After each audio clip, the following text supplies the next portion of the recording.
On June 23, 1944, the Soviet Army launched Operation Bagration and in just 2 months liberated Belarus, parts of the Baltics, and Poland, delivering Germany the greatest defeat in its entire history. Today, we will look at Operation Bagration from the German perspective and find out why they lost and how one decision by Hitler doomed 2 entire army groups to destruction. By the spring of 1944, the once powerful Army Group Center had been weakened by Soviet attacks the previous summer, the battles of the Kursk salient and the retreat from Ukraine. Their deep defensive lines in Ukraine and Crimea had collapsed, creating a dangerous situation. Now Army Group Center's front line hung over Ukraine like a giant overhang, the so-called Belarusian balcony. The German High Command expected a Soviet offensive in the summer of 1944. When it became clear that the southern sector was heavily fortified, German generals began to fear that the USSR was preparing an offensive toward Army Group North Ukraine.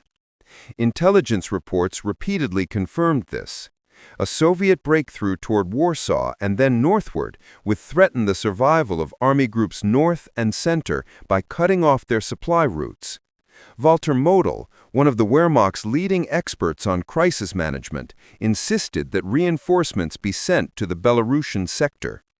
But instead, the German High Command pulled 18 tank and mechanized divisions out of the region, leaving Army Group Center with only 2 battered reserve divisions. Commander of Army Group Center Ernst Busch and his staff believed that the Belarusian balcony could not be defended with such limited forces. A possible Soviet breakthrough to the Baltic Sea could collapse the entire front and lead to disaster. Army planners created operational proposals that involved gradually retreating westward to shorten the front, increase density, and even form reserves. But giving up territory was unacceptable to Hitler. He believed retreat would break Finland's will to fight, weaken German morale, and signal weakness. Instead, in his Directive No. 11, Hitler announced a new strategy: fortress cities, strong points that were supposed to delay the Soviet advance and tie down large forces. Although this tactic had already failed in Ukraine, Hitler was adamant. He believed these fortresses would act as breakwaters and stop the Red Army.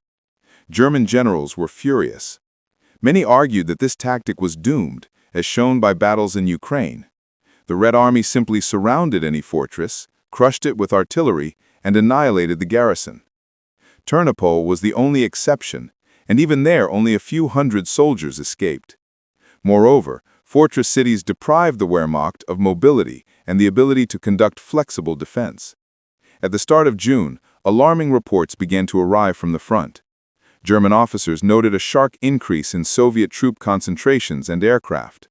Still, most senior officers believed the USSR was preparing only a diversionary attack, as no major strategic reserves had been detected. Then, on June 19th, the largest partisan sabotage operation in history began in Belarus.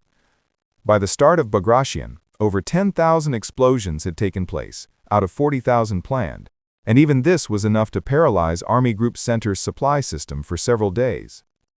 On June 23rd, the 3rd anniversary of Operation Barbarossa, and after an unprecedented artillery bombardment, the Soviet Army launched its attack along the entire Belarusian front. Though the Germans had built a deep, layered defense lined with tens of thousands of mines, Soviet tanks equipped with mine rollers easily cleared passage. The Soviet infantry then silenced the remaining resistance. After the terrifying artillery storm, nearly 6,000 Soviet tanks and more than 4,000 artillery pieces struck German positions defended by around 900,000 soldiers, supported by only 500 tanks and assault guns. The Luftwaffe, with its nominal force of 600 aircraft, could barely provide support. Most planes were defending German cities from Allied bombing. Before German command fully understood the scale of the attack, Soviet forces had already encircled Vitebsk, Bobruisk, and Mogilev, all declared fortress cities by Hitler. As the generals predicted, the Soviets did not attack them head-on. They simply bypassed the cities and pushed forward. As a result, elements of the 9th, 4th, and 3rd Armies were trapped in vast pockets. Within a single week, the Red Army captured all three cities and prepared to advance toward Minsk.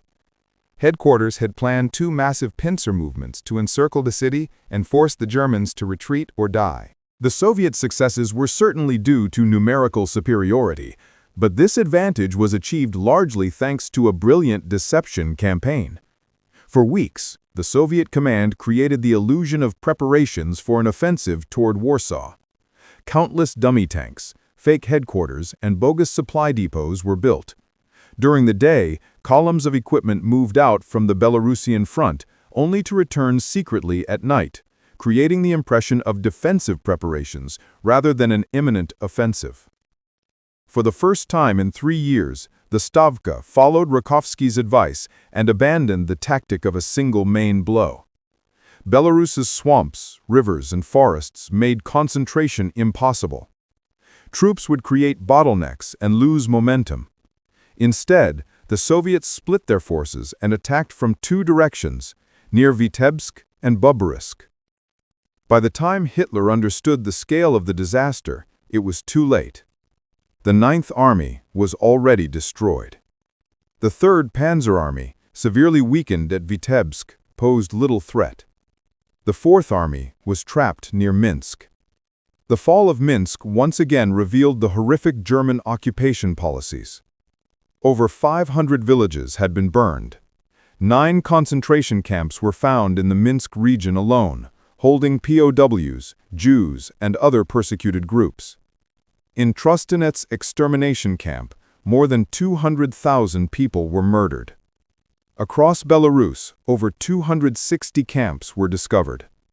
The surrounded German forces attempted a desperate breakout to the west.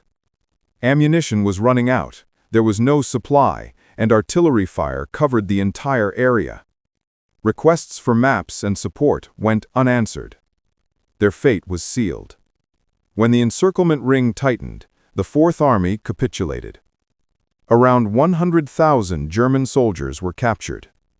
In just the first few weeks of Bagration, Germany lost dozens of divisions, around 300,000 killed or captured, including 30 generals, and the front collapsed hundreds of kilometers westward.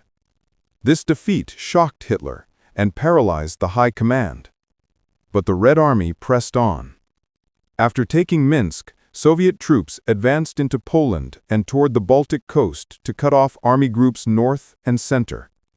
The new commander of Army Group North suggested retreating and linking up with the center, but Hitler refused, condemning the Army Group to destruction.